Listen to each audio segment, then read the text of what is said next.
اللہ تبارک و تعالی نے قربانی کا عظیم تذکرہ فرمایا تو ارشاد فرمایا کہ ان صلاتی و نسکی و محیایا و مماتی۔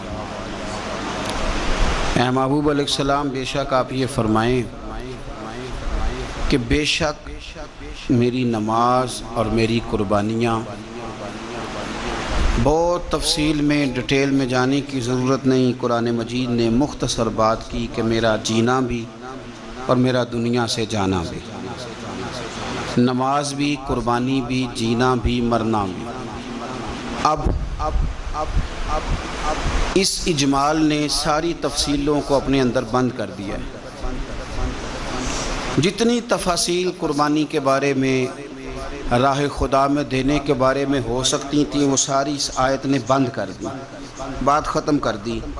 بے شک میری نماز، میری قربانی، میرا جینا، میرا مرنا للہ رب العالمین، اس رب کے لیے ہے جو تمام جہانوں کو پالنے والا ہے۔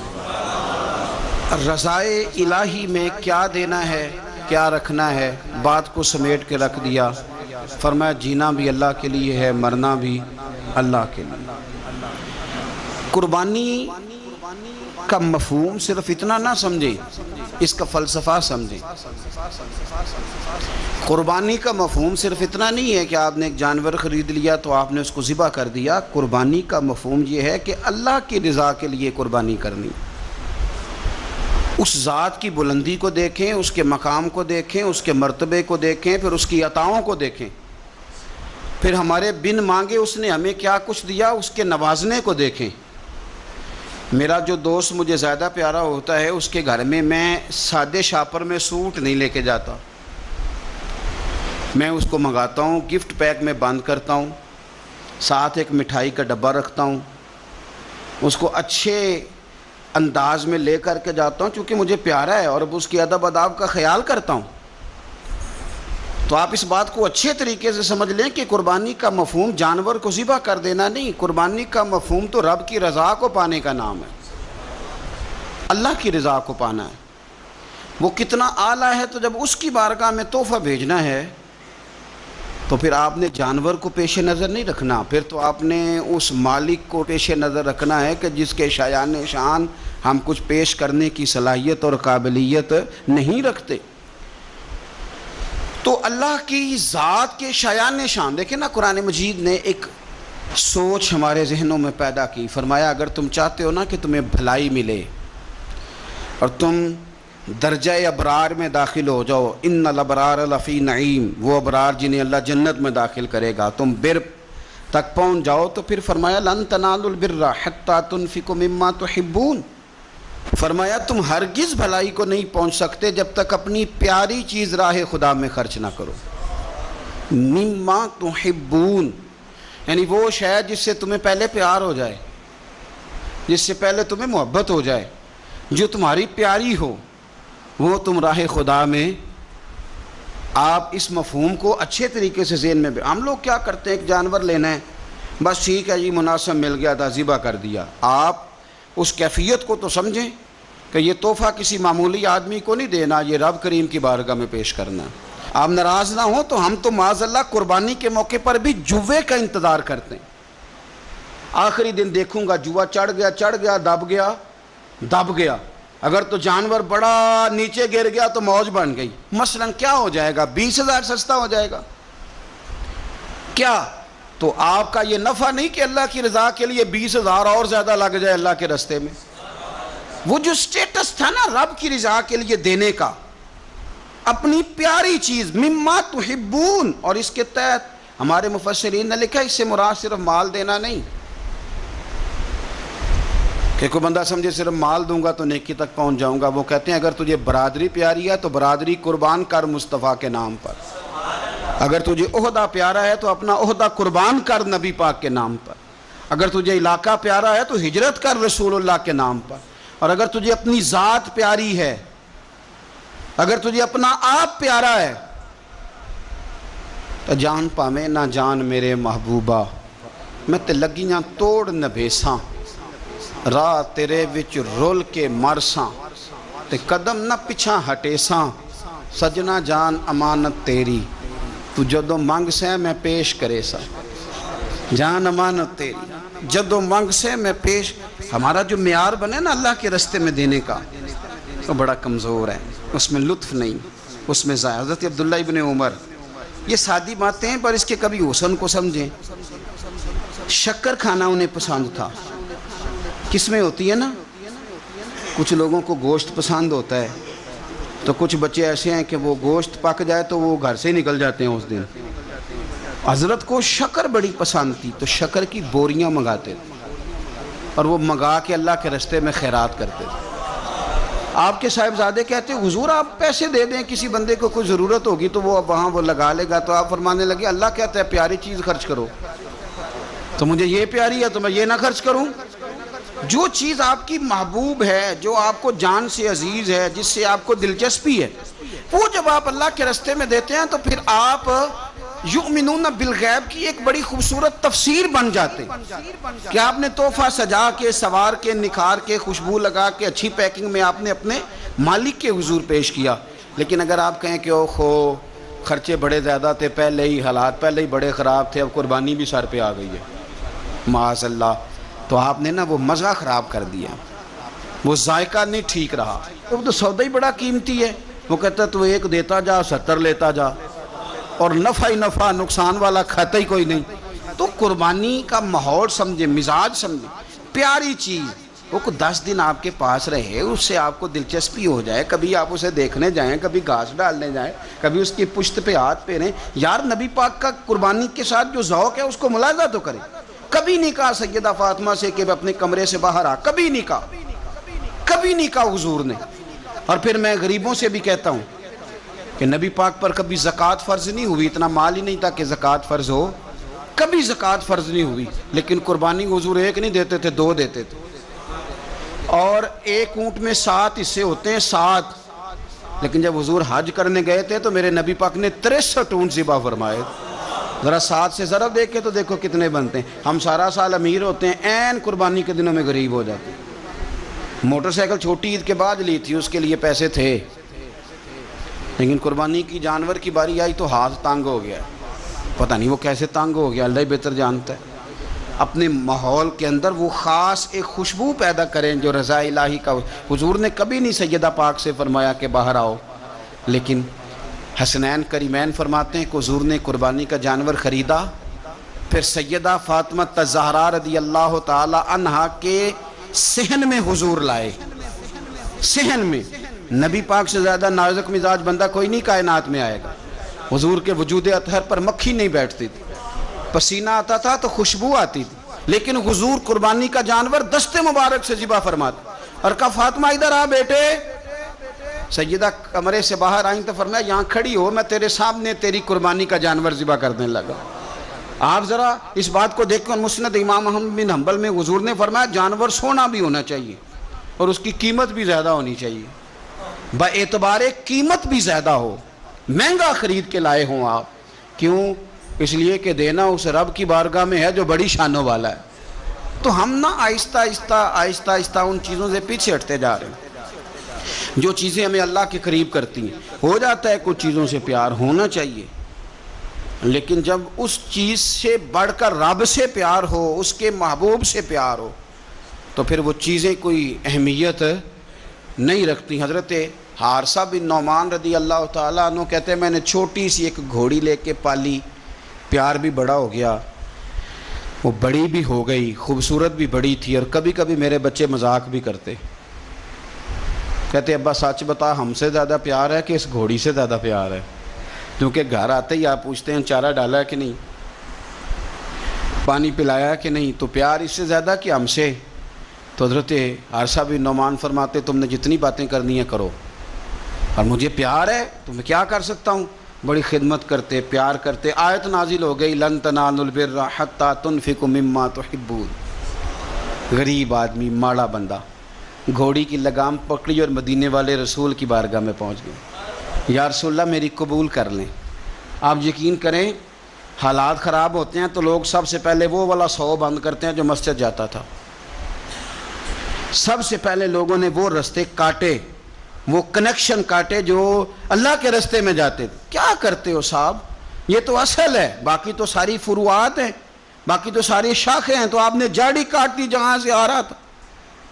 اپنی ساری ضروریات لوگ پوری کریں گے اور 1.5 لاکھ تنخواہ میں سے پورا 2000 مسجد دے کے کہیں گے دیا تو ہے 2000. لیتے وقت کبھی نہیں حساب کریں گے کہ اللہ سے لیا کتنا ہے. دیتے وقت گنیں گے، شمار کریں گے. تو بھائی حضرت سیدہ اسماء بنت ابی بکر صدیق کہتی ہے میں ایک دن گن کے نا حضور کی بارگاہ میں کچھ پیسے، تو عورتوں کی طبیعت ہوتی ہے وہ گنتی بھول بھی جاتی ہیں اور کئی دفعہ احتیاطاً بھی 3-4 دفعہ گن لیتی ہیں. کہتی میں نے 2-3 دفعہ پیسے گن کے حضور کو دیے تو سرکار مسکرائے، فرمانے لگے اسماء رب کے راستے میں گن گن کے نہ دیا کر. یہ بخاری ہے، گن گن کے نہ دے. یا رسول اللہ کیا کروں؟ فرمایا تو اس کے راستے میں بے حساب دے، وہ بھی تجھے بے حساب ہی عطا فرمائے. زاہدوں نے یہ عجب کام کیا، عجب ہے کہ تسبیح کے دانوں سے جو کام لیا، چاہیے تھا کہ بے شمار پکارتے تجھ کو. یہ بھی کوئی بات ہے کہ گن گن کے تیرا نام لیا؟ یہ بھی کوئی بات ہے گن گن کے تیرا نام لیا؟ میرے عزیز سمجھ لیں اچھے طریقے سے. حضرت حارثہ بن نعمان گھوڑی لے کے آ گئے، یا رسول اللہ قبول کر لیں. تو حضور نے فرمایا تیری قبول ہو گئی. اس بات کو ذرا پھر ایک دفعہ سمجھ لیں، تیری قبول. حضور کو پتہ ہے نا اس کا پیار بڑا ہے، حضور کو پتہ ہے اس نے پالی ہے، پر لے آئے تو فرمایا تیری قبول رکھ لی. چونکہ آپ کی جو روحانی ترقی ہے وہ بغیر اس کے ممکن نہیں. حضور نے وہ رکھ لی گھوڑی. جناب حارثہ بن نعمان خوشی خوشی گھر چلے گئے. ان کے بیٹے زید بن حارثہ آئے، نبی پاک نے فرمایا یہ بھی اللہ کے راستے میں مجھے تحفہ ملا ہے، اب میں تجھے تحفہ دے رہا ہوں. حضرت زید بن حارثہ نے گھوڑی لی، دوبارہ گھر گئے تو والد کہنے لگے یہ کیوں لے آئے ہو؟ یہ تو میں دے آیا تھا. تو وہ بھی صحابی تھے نا، کہنے لگے آپ نے مصطفیٰ کو تحفہ دیا تھا، مصطفیٰ کریم نے مجھے دے دیا. تو حضرت حارثہ بن نعمان رو پڑے، فرمایا دیکھو میرے کریم کا کرم، قبول بھی کر لیا ہے اور یہ بھی انہوں نے ثابت کر دیا ہے کہ رہے بھی تیری آنکھوں کے سامنے. تو اپنا وہ جو خاص ذوق ہے اللہ کی راہ میں کچھ دینے کا، جانور کو قربان کرنے کا، احسار کرنے کا، قربانی دینے، اس ذوق کو کبھی بجھنے نہ دیں. دیکھیں نا نبی پاک صلی اللہ علیہ وسلم نے نا حد بیان کر دی. اور میرا خیال ہے یہ حدیث سمجھنے کے بعد بھی اگر سخاوت کا ذوق پیدا نہ ہو تو پھر بندے کو نا سرجری کرانی چاہیے دل کی، پھر اس کو سرجری کی ضرورت ہے. نبی پاک صلی اللہ علیہ وسلم نے فرمایا اللہ کے راستے میں خیرات کر کے جہنم سے بچ جاؤ. اللہ کے راستے میں خیرات کر کے جہنم سے بچ جاؤ. اللہ کے راستے میں دے کے جہنم سے بچ جاؤ. اگر کچھ نہ ہو سکے تو کھجور کا ایک ٹکڑا ہی اللہ کے راستے میں خیرات کر دیا کرو. اگر یہاں بھی ذوق، یعنی کھجور بھی پوری نہیں، کھجور کا ایک ٹکڑا. ساری زندگی یہی رونا ہے ہم نے کہ غریب بڑے ہیں، بڑے حالات خراب ہے، ماڑے بڑے ہیں، پوری نہیں پڑتی. اس سے آگے بھی جانا ہے کہ ادھر ہی رہنا ہے؟ دیکھو یاد رکھو، اچھے طریقے سے سمجھ لو کہ فرمایا صدقہ دے، چاہے کھجور کا ایک ٹکڑا ہی دے، ایک ٹکڑا کھجور کا. اب سمجھ لیں بات کو. ہمارا جو معیار اب خرچ کرنے کا ہے نا، وہ تو ہم نے امیر لوگوں کے ذمہ لگا دیا ہے. اور امیر بیچارہ بھی وہ کئی دفعہ الجھ جاتا ہے، وہ کہتا ہے جناب کس کس کو دیں؟ مسجد کو، مدرسے کو، گلی بنانے والوں کو، قبرستان بنانے والوں کو، غریبوں کو، بیواؤں کو. سب کو پتہ چل گیا محلے میں فلانا بندہ امیر ہے، تو ہر ایک کی توجہ اسی کی جانب ہے. اور میں نے تو اپنی زندگی میں یہ بھی دیکھا ہے کہ امیر کے پاس پیسے آ جائیں تو لوگ اس طرح شکوہ کرتے ہیں کہ دیتا نہیں، جیسے اس کے نہیں اس بیچارے کے پیسے ہیں. اس کے بہن بھائی کہہ رہے ہوتے ہیں دیکھو جی خود کروڑوں کی جائیداد خرید لی، ہمیں 5000 نہیں دیا. بھئی خدا کے بندے پیسے اس کے دے چاہے نہ دے. تو جب ہم سارے مل کے سخاوت کریں گے، جب امت ساری یہ شعور پیدا کرے گی، بیدار کرے گی اپنے دل میں باتیں کہ میں نے اللہ کے راستے میں کچھ دینا ہے، تو پھر تھوڑا تھوڑا کر کے. میں اکثر کہتا ہوں کہ ایک پوری یونیورسٹی قائم کر دینا بھی بڑا کمال ہے کہ میں نے اپنے شہر کے اندر ضلع میں ایک یونیورسٹی قائم کر دی. ایک انسٹیٹیوٹ بنا دینا بھی بڑا کمال ہے، اور ایک مدرسہ قائم کر دینا قرآن و سنت کا بہت بڑا کمال ہے. لیکن ہم یہ سارا کچھ نہیں کر سکتے. ایک غریب بچے کا خرچہ تو اٹھا سکتے ہیں کہ نہیں؟ اگر آپ نے ایک غریب بچہ باشعور کر دیا، تعلیم یافتہ ہو گیا، تو آپ نے یونیورسٹی کا کام ہی کیا ہے.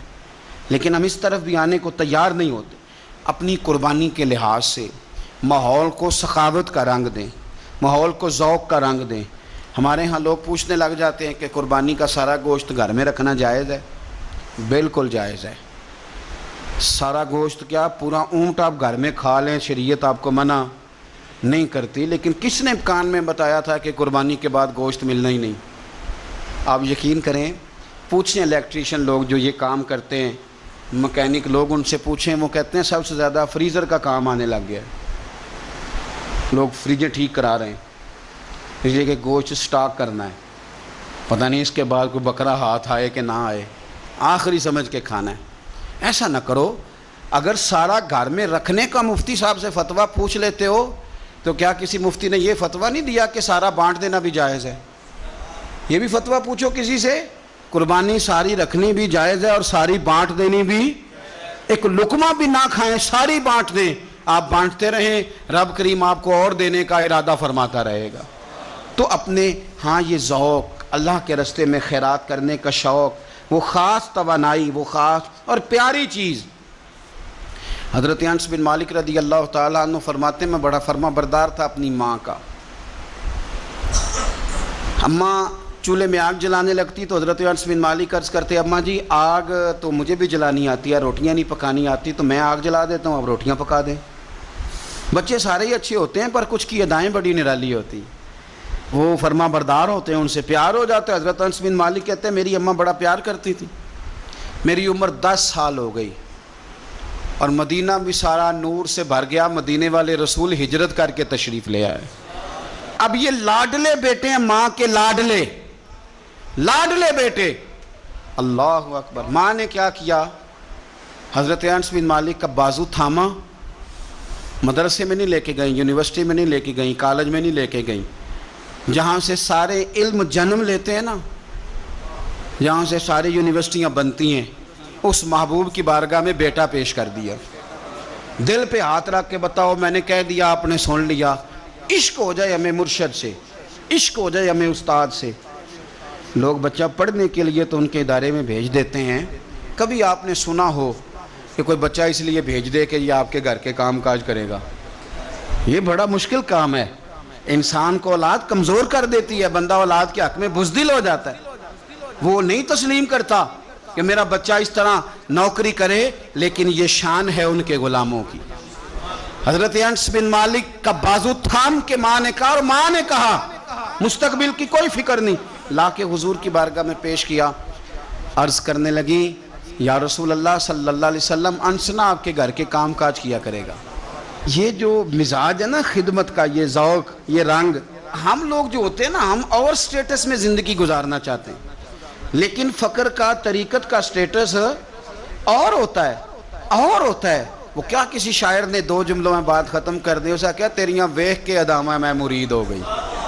وہ بعض ادائیں ایسی ہوتی ہیں کہ جن پہ خود بخود پیار آتا ہے، پیار چھلکتا ہے، پیار خود بخود جو ہے وہ اوت کر کے نکلتا ہے.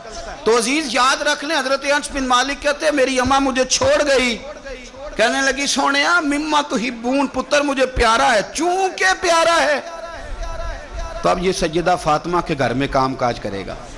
چونکہ پیارا ہے تو سیدہ عائشہ صدیقہ کو سودا سلف لا کے دے گا. چونکہ پیارا ہے تو حسنین کریمین کی نوکری کرے گا. حضرت حفصہ اور میمونہ کے گھر کا کام کرے گا. انس بن مالک کہتے ہیں میں نے کوئی تعلیم نہیں پڑھی، میں نے کہیں بیٹھ کے کچھ نہیں سیکھا، لیکن آپ کتابیں کھول کے دیکھ لیں، ایک بہت بڑی تعداد ہے حدیثوں کی جو حضرت انس بن مالک نے روایت کی ہے. وہ کہتے ہیں میں تو کھیلتے کھالتے ہی مصطفیٰ کی باتیں سنتا رہا اور رب نے مجھے عالم بنا دیا، عالم. اور فرماتے ہیں ایک دن حضور نے صرف کہا تھا، لمبی چوڑی دعائیں نہیں، اور میں نے کہا بھی نہیں، میں نے نہیں کہا. ایک دن مدینے والے محبوب نے کہا تھا جا اللہ تیرے مال میں بھی برکت دے، تیری اولاد میں بھی برکت دے.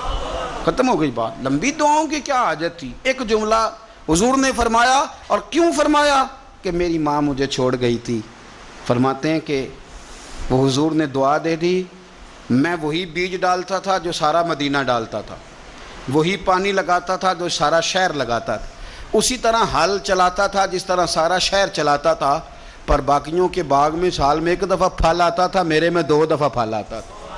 آپ فرماتے تھے میں اس وقت موجود ہوں تو میرے بیٹے بیٹیاں پوتے پوتیاں، میری اولاد کی تعداد 100 سے زیادہ ہے. اتنی میرے چمن میں بہار آئی ہے.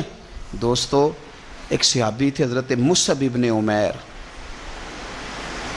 چڑھتی جوانی، بڑے خوبصورت کپڑے، اتنا مہنگا جوڑا مکے میں اور کوئی نہیں پہنتا تھا جتنے مصعب ابن عمیر پہنتے تھے، اتنی اعلیٰ قسم کی چیزیں اور کوئی نہیں کھاتا تھا جتنی وہ کھاتے تھے، لاڈلے تھے۔ کلمہ پڑھنے آئے دار ارقم میں، تو نبی پاک نے فرمایا تو ناز و نام میں پلا ہے، اس رستے کا مسافر کیسے بنے گا؟ یہاں تو ٹھوکریں ہیں، یہاں تو مار کھانی پڑتی ہے، تو کیسے بنے گا؟ عرض کی یا رسول اللہ آپ کلمہ تو پڑھائیں۔ پھر اس بندے نے پھٹے پرانے کپڑے بھی پہنے۔ پھر مولا علی شیر خدا کہتے ہیں میں نے اس نوجوان کو دیکھا کہ ایک پیر میں جوتا ہوتا تھا دوسرے میں نہیں ہوتا، او جیم جان دا کچھ وسا نہیں ہو، اے جان یار نو دے تے شاد ہو جا، اس سے دل دے ہیں فساد سارے، دل دلبر نو دے تے آزاد ہو جا، جیو رکھے آباد تے رو وس دا تے جدوں کرے برباد برباد ہو جا۔ آپ فرماتے ہیں پھر وہ دن رات کوئی فرق نہیں، غلامی کی، ماں نے قید کر دیا، باپ نے قید کیا، مار کھائی، پہلے حبشہ گئے ہجرت کر کے، وہ بچہ جو کسی کو خاطر میں نہیں لاتا تھا، یہ وہ مصعب ابن عمیر ہیں، اپنی جان پسند تھی تو حضور کے حوالے کر دی۔ مدینے میں نبی پاک نے انہیں اپنے سے پہلے مبلغ بنا کے بھیجا، ہر سردار کی منتیں کی، ہر سردار کی منتیں کی، کلمہ پڑھ لو۔ وہ چڑھتی جوانی، بڑا بادشاہ آدمی، لوگ اپنا رویہ توڑنا نہیں چاہتے، جو بندہ زندہ ہوتا ہے اس میں لچک ہوتی ہے، جو پورا اکڑ جائے سمجھو مردہ ہے، اور جو آدمی لچک والا ہو وہ تو بڑے کام کر لیتا ہے، اور اگر اکڑ جائے تو پیروں میں بھی شے آ جائے تو پکڑ سکتا، یہ سمجھ لینا۔ بہت سارے لوگوں کو زندگی میں کچھ نہیں ملا، اس لیے کہ وہ اندر لچک ہی کوئی نہیں تھی، تکبر کے بت بنا کے پوچھتے رہے ساری زندگی، تو ملے گا کیا؟ مصعب ابن عمیر کہتے ہیں ہر چیز قربان کر دی حضور کے نام پہ، احد کے میدان میں شہید ہوئے۔ اس نے ہر مہینے نیا جوڑا پہنا، اعلیٰ کھانے کھائے۔ اس بندے کو جب کفن دیا جا رہا تھا تو کپڑا پورا نہیں تھا، سر ڈھانپتے تھے تو پیر ننگے، پیر ڈھانپتے تھے تو سر ننگا، تینوں لب دیں آپ گواچے، پورے وجود کے لیے کپڑا موجود نہیں تھا۔ حضور نے فرمایا سر ڈھانپ دو اور پیروں پہ گھاس ڈال دو، بات بیت گئی۔ وہ جب انہوں نے کلمہ پڑھا تھا اس کو 20 سال ہو گئے، وہ مکے میں دار ارقم میں کلمہ پڑھا تو یہاں ان کی لاش مبارک پر کھڑے ہو کے میرے نبی پاک نے ساری تاریخ دہرائی، فرمایا یہ وہ نوجوان تھا جو ناز و نام میں پلا تھا، نے بڑے اعلیٰ کھانے کھائے، اعلیٰ کپڑے پہنے، کہ آج جس کا حال یہ ہے کہ اس کے بدن پر کپڑا موجود نہیں۔ فرمایا اس طرح کرو ذرا، ساری تاریخ حضور نے بیان کی، لوگوں کو بتلایا، جو نئے آنے والے تھے ان کو بتایا۔ فرمایا اب ذرا ان کو پیروں پہ گھاس ڈال کے قبر میں ڈالو، اور فرمایا ذرا ان کو بھیجو تو صحیح، انشاءاللہ میرا رب جب ان سے ملے گا تو بڑا راضی ہو کے ملے گا، اللہ راضی ہو کے ان سے ملے گا۔ تو اپنی جو پیاری چیز ہے نا یہ چھوڑ دیں، زندگی میں سارا کچھ سنبھال کے رکھنا، جو آپ چیزیں سنبھال کے رکھتے ہیں ان کو تو زنگ لگ جاتا ہے، جو چیزیں سنبھال کے رکھتے ہو تو باسی ہو جاتی ہیں۔ اللہ کے راستے میں دو کنویں سے پانی نکل جائے تو نیچے سے تازہ آ جاتا ہے، اور اگر کوئی پانی نکلے نہ تو جو کھڑا ہوتا ہے اس میں زنگ آ جاتا ہے، وہ باسی ہو جاتا ہے۔ اس لیے خوبصورت جانور لیں جن کو اللہ نے توفیق دی، اور اچھے طریقے سے اس کی خدمت کریں جو چند دن رہ گئے، پھر خوبصورت انداز میں۔ ہمارے کسانیوں کو بڑی جلدی ہوتی ہے، جانور میں ابھی جان موجود ہوتی ہے تو وہ کھلڑی اتارنے بھی شروع کر دیتے ہیں، اس کو سلیقے سے ذبح کریں۔ اور یہ ختم والی چیز بڑی برکت والی ہوتی ہے تو یہ تو اللہ کے نام پہ ہے، تو اس کی ایک ایک بوٹی کی حفاظت کریں اور اچھے طریقے سے اس کو پہنچائیں۔ کوئی بے قدری کا مظاہرہ، کچھ مالدار جو بڑی قربانیاں دیتے ہیں وہ قدر نہیں کرتے، ایک ایک کاش کی ایک ایک ٹکڑے کی قدر کرے، اس لیے کہ یہ رب کے نام کا جانور ہے، اور کوشش کریں۔ اصل میں نا امیروں کے یار بھی امیر ہوتے ہیں، صحیح کہہ رہا ہوں، تو پوچھتے ہیں تو نے قربانی کیا جی، تو نے کیا تو کہتے ہیں جی اس دفعہ سب نے کی ہے۔ تو تھوڑا سا نا اپنے یاروں سے نکل کے، اپنے قریبیوں سے نکل کے دیکھیں، بہت سارے ہیں جنہوں نے نہیں کی، تو وہاں گوشت تقسیم کرنا ہے۔ جنہوں نے قربانی نہیں کی ان کے ساتھ اپنا دل لگائیں، اس طرف توجہ کریں۔ اللہ تعالیٰ توفیق رفیق عطا فرمائے۔